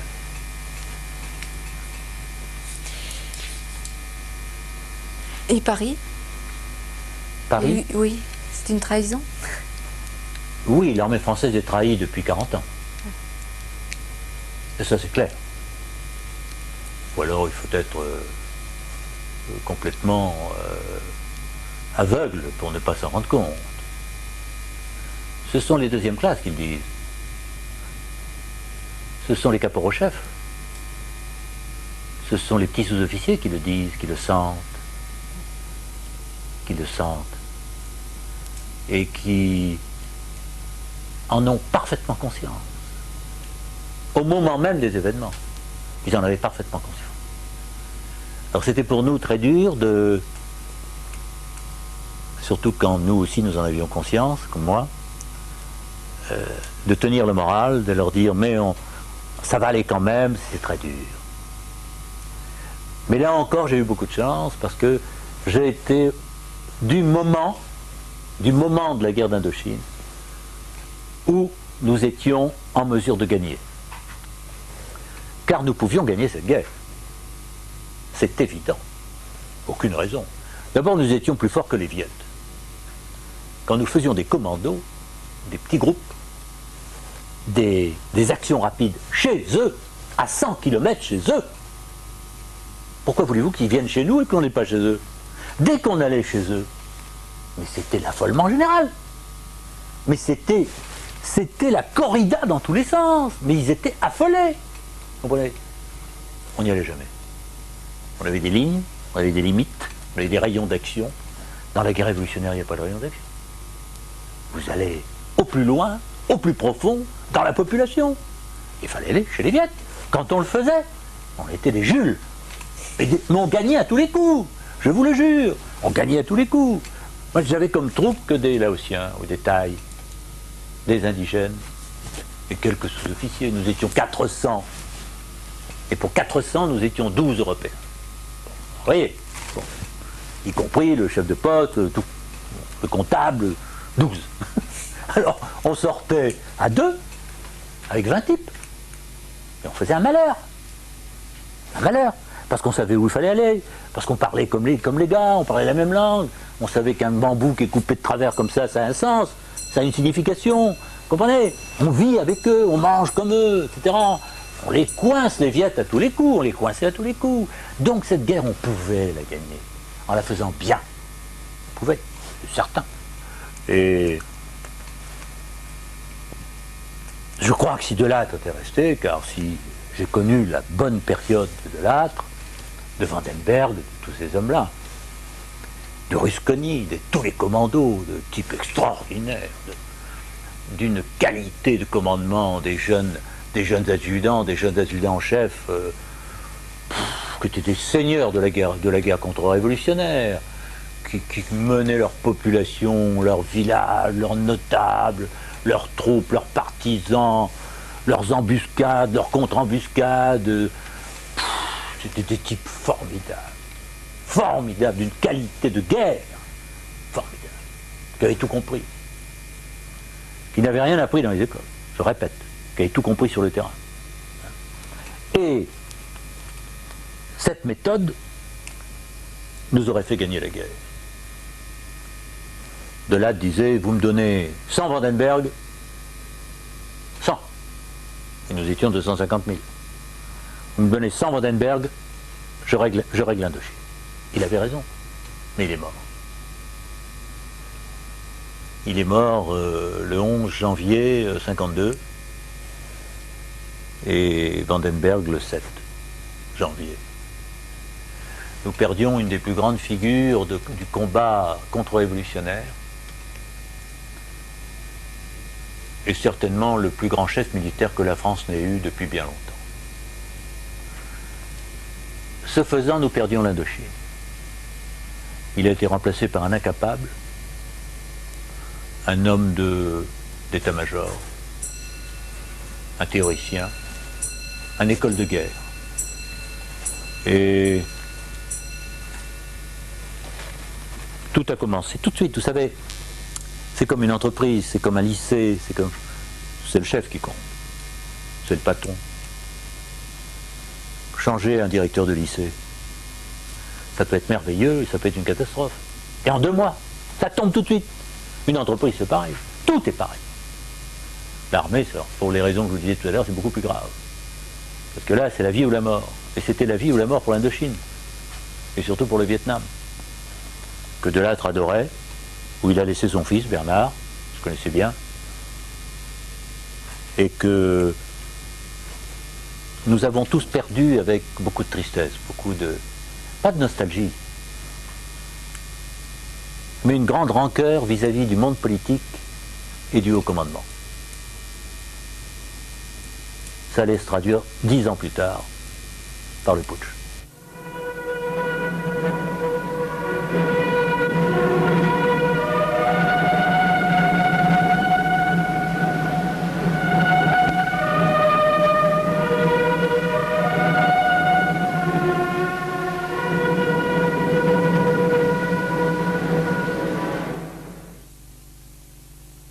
En Indochine, les pertes étaient effectivement importantes dans les rangs des sous-officiers et des jeunes officiers. Et puisque, comme je vous le disais tout à l'heure, la formule idéale était de travailler avec de petits effectifs. Et qu'au fond, nous étions très dilués sur le terrain. Pour les gens qui étaient dans les postes, en particulier, le poste dans lequel j'étais se trouvait à 60 km du poste le plus proche de montagne. Vous voyez ? Et le PC de mon bataillon était à 130 km derrière moi, sans route, tous faisant à pied. Donc nous étions isolés, avec de jeunes cadres à la tête des unités, et c'est là effectivement que les Viettes tapaient le plus fort. C'est tout à fait normal. On peut considérer que chaque année, il tombait en Indochine une promotion de Saint-Cyr. Tous les ans. Et pour tout vous dire, c'est toujours dans le souvenir de ces camarades de promotion qui sont tombés que je travaille beaucoup, surtout en conférence. Je ne peux pas prononcer une conférence sans penser à eux. Ils sont toujours présents. Ils sont présents dans mes livres, bien sûr. Souvent, les noms des personnages que je traite sont des contractés de 2 noms. Je pense à Venot, sur Opium Rouge. Venot et le contracté de Weber et de Renaud, qui sont 2 camarades de promotion, qui sont tombés tous les 2 en Indochine, et que je connaissais très bien, bien sûr. Et je pense que c'est pour eux qu'il faut continuer à nous battre sur 2 plans. Sur le plan de la vérité historique, puisque tout ce qui est dit sur l'Indochine, tout ce qui est dit sur ces combats, considérés comme de sales combats colonialistes, rétrogrades, inutiles, les sales guerres d'Indochine et d'Algérie, etc., il faut nous battre pour rétablir la vérité là-dessus. Et pour que les Français d'aujourd'hui ou de demain, peu importe, ou d'après-demain, sachent dans quel but, pourquoi ces hommes-là sont tombés, quelle était la véritable mission qu'ils remplissaient, et devant qui, face à qui ils le faisaient. Ça, il faut absolument que les gens le sachent. D'où la nécessité, bien sûr, d'écrire, de parler, d'expliquer aux gens, pour plus tard, même si ça ne porte pas immédiatement, ça n'a aucune importance. Il faut que nous fassions un travail de, j'allais presque dire, de préparation de l'opinion pour après. Et il faut le faire pour ces camarades-là, bien sûr. Et vous parlez aussi des pertes, eh bien, c'est que nous avions, comme jeunes lieutenants ou tout jeune capitaine, des missions très spéciales dans des rayons d'action très importants. Je m'explique, en Orlaos, en Pays Thaï, j'étais jeune lieutenant, j'avais 400 hommes, c'est-à-dire qu'un lieutenant commande normalement 25, j'en avais 400, j'avais un département français sous ma coupe, au point de vue civil et militaire. C'est-à-dire, je m'occupais des villages, du ravitaillement, des marchés locaux, tout, les écoles, tout. Et c'était effectivement exaltant pour un jeune officier d'avoir une mission comme celle-là. Mais cette mission-là venait dans la résurgence des combats d'autrefois, aussi bien d'ailleurs des combats du Moyen-Âge, un peu du château fort. Le poste, c'était un château fort, autour duquel s'abritait la population, et que finissait par servir la population, attendant l'aide du poste, la défense du poste. C'était ça, tout à fait. De même qu'ils attendaient de nous le rayonnement, non seulement de tenir le poste, mais de rayonner le plus loin possible autour du poste pour en chasser les Viettes. Et vous aviez rempli votre mission quand, arrivant dans un secteur déjà très pourri par le Viet Minh, par les Vietnamiens, en Pays Thaï, donc en dehors du Vietnam, au Laos, envahi déjà par les Viettes, sortant difficilement de cet endroit sans sauter sur des mines, parce qu'ils contrôlaient tout ça, quand au bout d'un an ou un an et demi, vous preniez un cheval avec 4 types et vous alliez à 100 km sans risque. Voilà la mission à remplir. C'était ça. Alors à ce moment-là, la population était libérée de la terreur. Elle était libérée de la crainte permanente, de l'assassinat, du règlement de compte par les Viettes. Et à partir de ce moment-là, elle vous faisait confiance. Elle vous faisait confiance totalement. Totalement. Attention. Vous n'aviez plus le droit. Vous n'avez plus aucune possibilité de ne pas répondre à ces attentes et de ne pas continuer ce travail, mais aussi la protéger totalement dans toutes les circonstances. Ce qui était proprement crevant. C'était un métier crevant. Pourquoi ? Parce que les Viettes travaillaient la nuit et qu'il fallait donc travailler le jour pour la pacification et la nuit pour chasser les Viettes.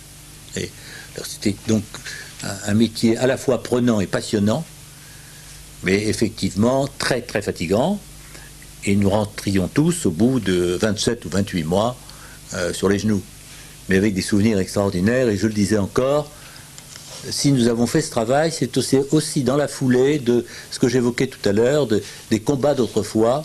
C'était aussi dans l'état d'esprit de nos anciens de 14-18, avec la même volonté d'accrochage et de victoire. Car il y a toujours eu au cœur du corps expéditionnaire français une volonté de victoire intense. Je pense que c'est parce que nous avions connu la défaite en 40. Et que c'était une sorte de revanche sur nous-mêmes, sur notre peuple, vis-à-vis de notre nation. Enfin, nous le faisions dans l'exemple des grands patrons d'autrefois aussi, c'est-à-dire des Gallieni, des Lyautey et de ces hommes-là, ces grands patrons du Tonkin, qui avaient appris à l'armée coloniale française comment on pacifie, comment on travaille, comment on assure la sécurité, etc. C'était toute une continuité, voyez-vous. Tout ceci s'est écroulé avec notre départ. Il a été prouvé après, au moment où les Américains sont intervenus pour la guerre du Vietnam, que ce n'était pas si facile de faire cette guerre. Et qu'il n'y avait pas 36 façons de la gagner, que ce n'était en tout cas pas, certainement pas, avec de gros moyens techniques, technologiques, et que ça n'était pas la solution. Ça ne pouvait en être en aucun cas la solution étant une question essentiellement de rapports humains et d'action sur les populations. 17,5 millions d'habitants du Sud-Vietnam n'accepteront jamais le communisme. Les 300 000 habitants de Quang Tri, fuyant l'ennemi, constituent la preuve la plus tangible qu'ils refusent catégoriquement de vivre sous le joug communiste. Tous avaient juré de mourir plutôt que d'être esclaves des envahisseurs. Nos soldats marchaient résolument vers le front et acceptaient de se sacrifier pour arrêter et repousser l'ennemi.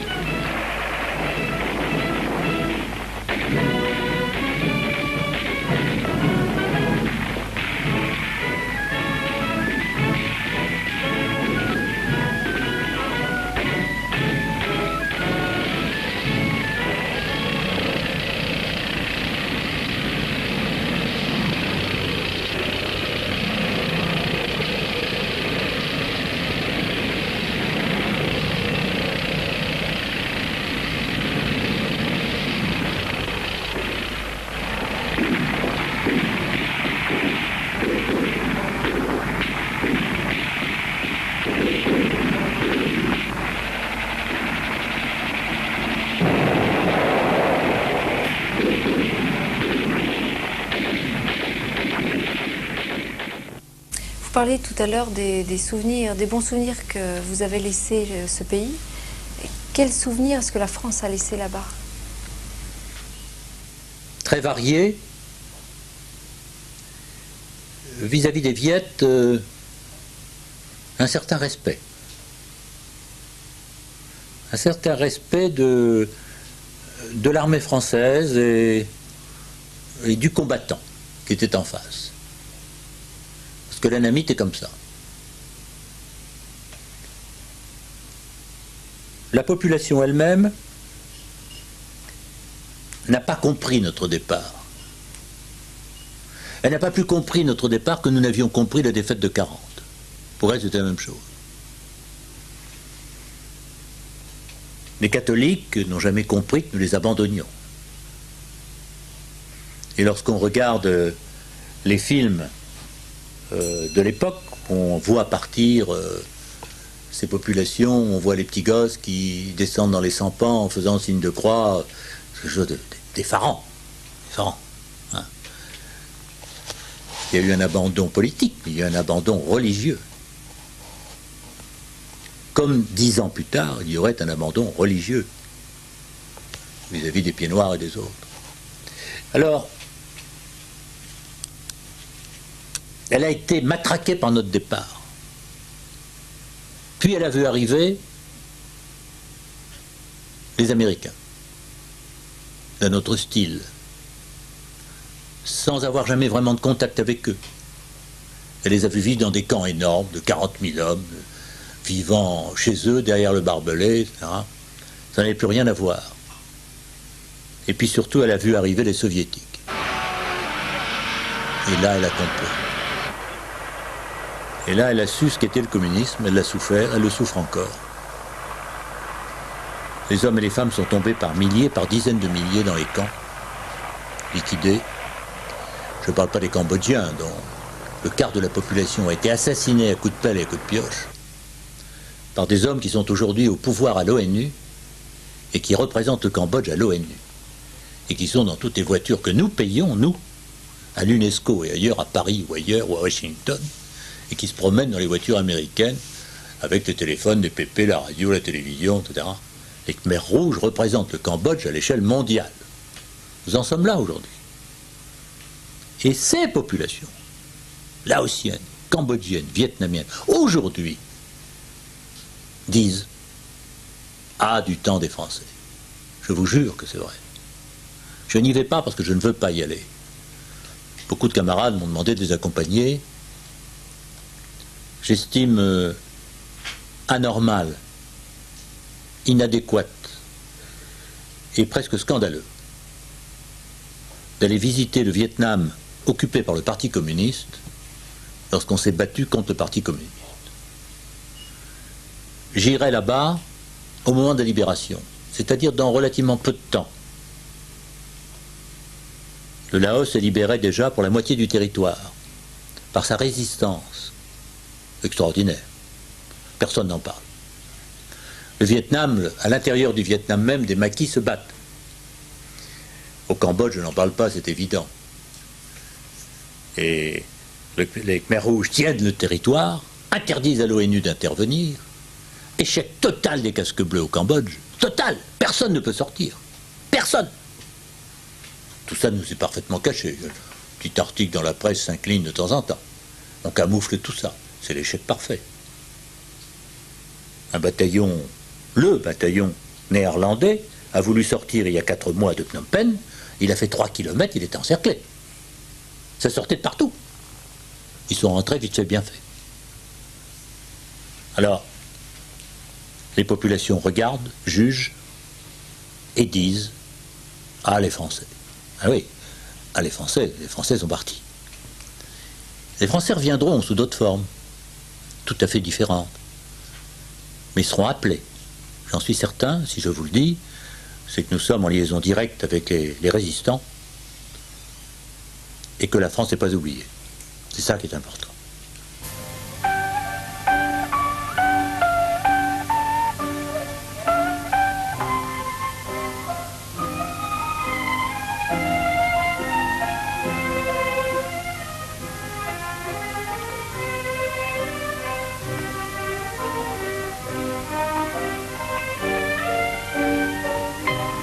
La marée rouge est l'une des plus dures épreuves que le peuple vietnamien ait connues au cours de sa longue histoire. Cependant, ce peuple a acquis la tradition d'être indomptable et l'on peut être certain qu'elle triomphera de la violence communiste pour bâtir enfin un Vietnam libre, fort, où ses enfants vivront dans l'opulence et dans une paix durable.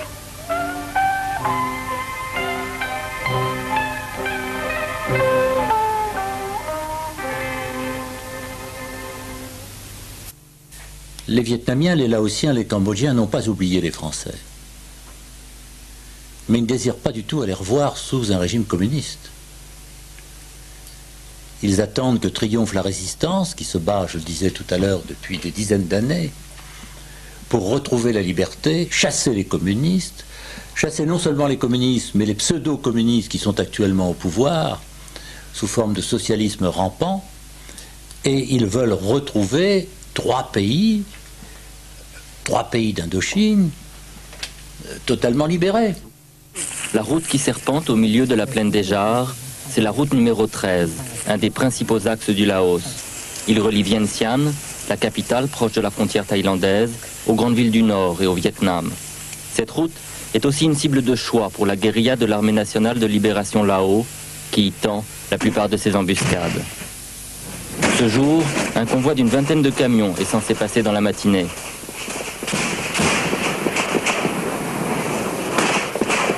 Pour la guérilla, l'objectif est simple, isoler 1 ou 2 véhicules, les détruire et récupérer le maximum de matériel.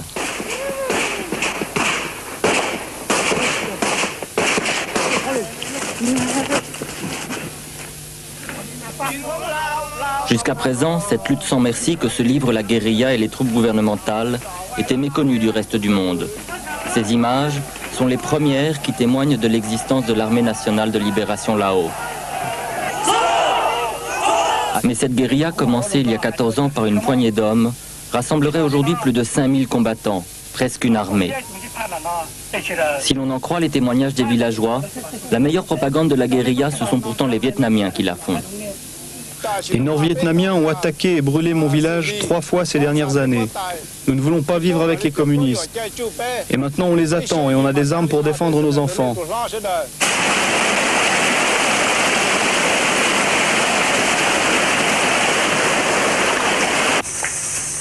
Pour se rendre au quartier général de la guérilla, la colonne marchera 35 jours à travers les montagnes en direction de Luang Prabang, ancienne capitale royale du Laos.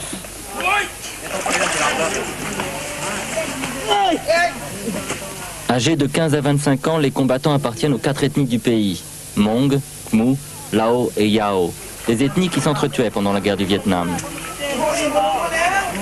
Ces combattants disent ne recevoir pour l'instant aucune aide extérieure et comme tous les guérilleros du monde, ne compter que sur l'aide de la population. Quant à leurs armes, hormis celles qu'ils prennent à l'ennemi, ils affirment en récupérer encore dans des caches datant d'avant 1975.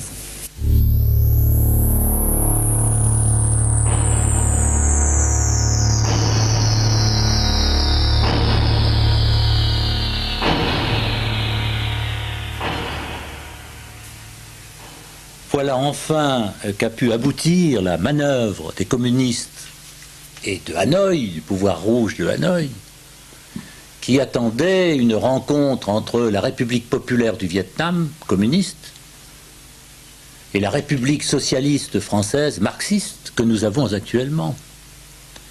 Eh bien, ce fut pour nous un drame, pour nous les anciens un drame, que de voir les autorités politiques, militaires, cinématographiques courir vers Hanoï au cours d'un voyage qui avait été préparé d'ailleurs par Boudarel et par les communistes authentiquement connus comme étant communistes du Parti communiste français qui sont là-bas depuis une vingtaine d'années. C'est d'ailleurs la seule ambassade au monde où nous ayons des communistes patentés présents. Ce sont ces hommes-là qui ont préparé le voyage de février 93. Et ils savaient très bien ce qu'ils faisaient. Il fallait polariser d'abord, au cours d'une campagne qui a duré 18 mois, tout le problème de l'Indochine sur le nom de Dien Bien Phu et sur la catastrophe de Dien Bien Phu. L'Indochine, c'est Dien Bien Phu. Tout le reste, c'est-à-dire 8 ans de guerre, rien. Toutes nos victoires de Vignyen, de Wabin, de Nassan, rien. L'Indochine, c'est Dien Bien Phu. Aux yeux du public, par le canal des films que vous savez, et aux yeux du monde politique, et ça a été malheureusement et tristement confirmé par ce voyage. Et l'aboutissement de ce voyage, c'était Fréjus. Et il a fallu, dans la honte et dans l'insulte, subir l'inauguration de ce qui est pour nous, après 40 ans d'attente, le mémorial de tous nos camarades tombés, la marque de nos combats là-bas, qu'on a un peu perdu d'ailleurs à Fréjus, qui est lointain, qui est difficile d'accès, on s'est bien gardé de mettre à Marseille, dans des grandes villes. Bref, on a fait ça là-bas, lentement, péniblement, et on a attendu le retour de Hanoï, du chef de l'État, pour faire cette cérémonie. Et j'aime autant vous dire que la masse des anciens a été absente, n'a pas été présente à cette cérémonie. Il y a d'ailleurs un phénomène assez drôle, mais plutôt triste, à savoir qu'on avait prévu un charter pour conduire là-bas les grands invalides des Invalides de Paris. 4 ont été volontaires, tous les autres ont refusé. Alors on a comblé l'avion avec des généraux de service qu'on a pris rapidement et qui en même temps, eux, là-bas sur place, ont comblé les tribunes. Voyez-vous ? Ça, c'est l'opération Fréjus 93, un scandale. Un scandale que nous avons souligné dans un article que j'ai écrit, mais qui était refusé bien sûr par toute la presse, mais qui se terminait par ceci: sacrifice consommé, face à l'insulte achevée, rien n'est parlant comme le silence des soldats morts lorsqu'ils se doublent de l'absence officielle de leurs compagnons vivants. Rendez-vous dans la fidélité, communion dans l'absolu. L'attitude des anciens, ça a été cela. Elle a été évidemment l'inverse de l'attitude officielle. Mais ceci traduit la continuité de toute une politique depuis la guerre d'Indochine jusqu'aux 10 ans de battement entre 55 et 65, jusqu'à la guerre du Vietnam. Puis après la guerre du Vietnam, vous avez une continuité de la politique française pro-Viet Minh, et vous trouvez dans une même foulée, Mitterrand l'a bien marqué cette fois-ci, à la fois Mendès France et l'abandon, voulu et calculé. Le discours de Phnom Penh de Gaulle en 1966, l'année d'ailleurs où nous quittions l'OTAN, et dans ce discours à Phnom Penh organisé par l'agent soviétique notoire qui est Norodom Sihanouk, il chasse les Américains d'Indochine. Il chasse, il leur dit partez. 76, 77, l'attitude de Giscard d'Estaing qui multiplie les contacts avec l'ambassade de Hanoï et qui va jusqu'à installer une usine d'ailleurs d'armement près d'Haiphong, à côté d'une usine tchèque. Et 93, l'attitude du gouvernement actuel. Tout cela est parfaitement lié, et forcément, puisqu'on part de Mendès pour arriver à Mitterrand, en passant par De Gaulle et par Giscard. Voilà un fait précis dans notre politique internationale qui souligne la politique marxiste, pro-marxiste et pro-révolutionnaire de la France. Mais qu'en pensent tous nos compagnons, qu'en pensent tous les résistants qui sont au Vietnam, qui sont au Laos, qui se battent? Qu'en pensent-ils lorsqu'ils voient le président Mitterrand dîner avec le général Giap, contre lequel ils se battent, et dîner avec l'assassin Pol Pot, pour lequel il faut compter par centaines de milliers les cadavres cambodgiens? Qu'en pensent ces gens-là? Qu'en pensent les véritables populations, le fond des populations d'Indochine? Qu'en pensent les millions de boat peoples qui ont quitté ce pays, qui ont quitté leur patrie, leur foyer, pour ne pas obéir aux ordres des communistes? Qu'en pensent tous ces gens-là? Ils en pensent ce que nous pensons, et c'est bien le peuple d'Indochine, le peuple du Cambodge, le peuple du Laos, et tous ces réfugiés qui rentreront chez eux un jour, et nous irons là-bas avec eux, qui demandent les Français, mais sous un autre angle, et avec une autre politique.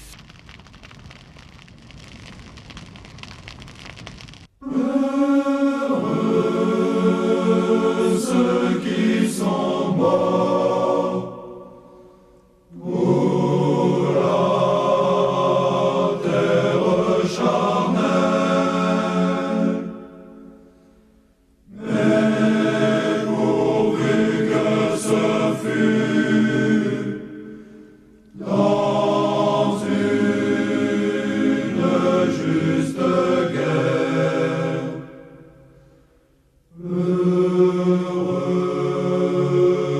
Ceux qui sont morts aux quatre coins de terre. Heureux ceux qui sont morts d'une mort solennelle.